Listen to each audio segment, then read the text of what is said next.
we just talked a lot about CBT. And as you probably realize, it's a lot of thinking, a lot of work. So we're going to switch to something that might be just a little bit more relaxing now. We're going to focus on mindfulness and related approaches to managing anxiety. So with a CBT approach, we call that the top-down approach. So it really starts in our head. We are looking at our thoughts, right?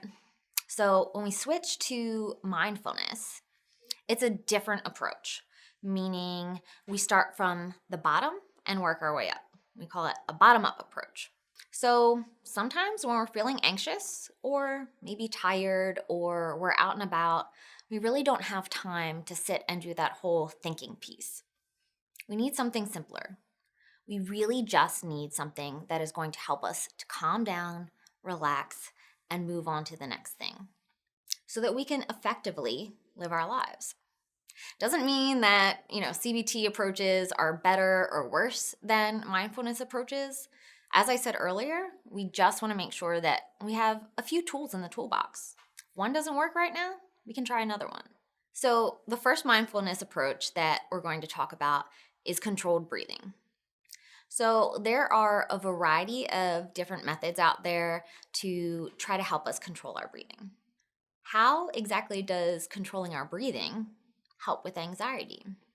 Okay, we're going to have to think back way to the beginning when we were talking about the neuropsych behind anxiety, how anxiety functions within our brain. So if you recall, the amygdala, who is ready to go, fight, flight, freeze. The amygdala gets all worked up and can't hear any ration or reason and just keeps going. It makes our anxiety just keep going. It stimulates our sympathetic nervous system, which means our heart rate increases, our blood pressure increases, we're all keyed up. How do we stop that? Obviously, we talked about, using those reason and ration and things like that. Well, sometimes that doesn't work.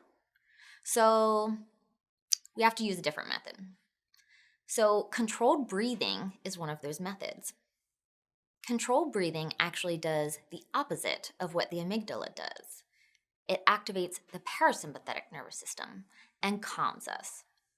So as I said, there are a variety of different strategies that people like to use for breathing. What works for one person may not work for another. I have found that square breathing tends to be the best approach for me, and I think it tends to be the easiest one to remember. So that's what we're going to focus on today. All right, so what is square breathing? Square breathing is a simple way to control the speed and the amount of air we are taking in and putting out. So for some breathing strategies, they say, okay, we need to breathe in for this many seconds, and then we need to hold it for this many seconds, and then we need to breathe out for this many seconds, and then we need to hold it out for this many seconds. Well, I don't know about you, but for me, when my mind is racing, I cannot think of how many seconds for any of those. It all goes blank, right? That's part of having anxiety, difficulty focusing. So square breathing is something that is easy to remember, or relatively easy to remember, when we are actually experiencing intense anxiety. So square breathing. Squares have 4 sides, right? So all we have to remember is a square and the number 4 to be able to use this strategy. And we can use it anywhere, when we're out and about, and people won't even notice. All right, so let's practice. In square breathing, we want to breathe in for 4 seconds, hold it for 4 seconds, breathe out for 4 seconds, and hold it out for 4 seconds.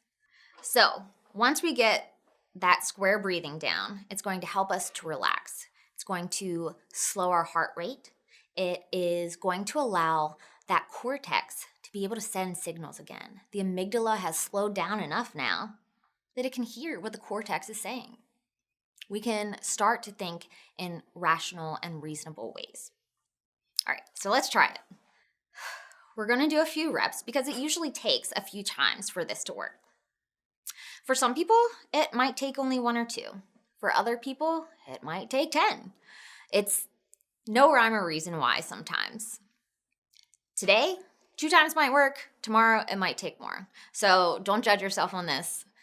Just do it until you start feeling a little bit better.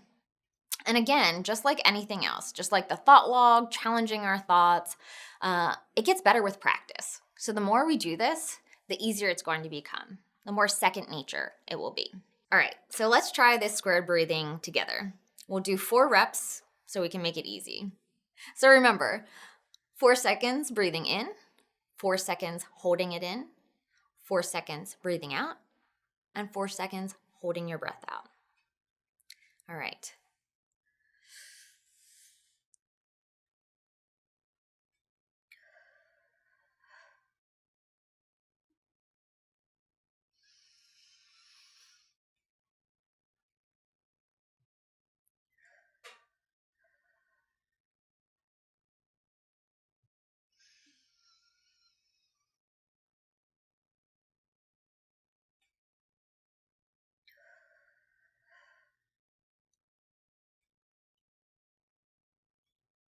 Okay, how does that feel? Do you feel a little bit calmer? If not, take a few seconds and try this again.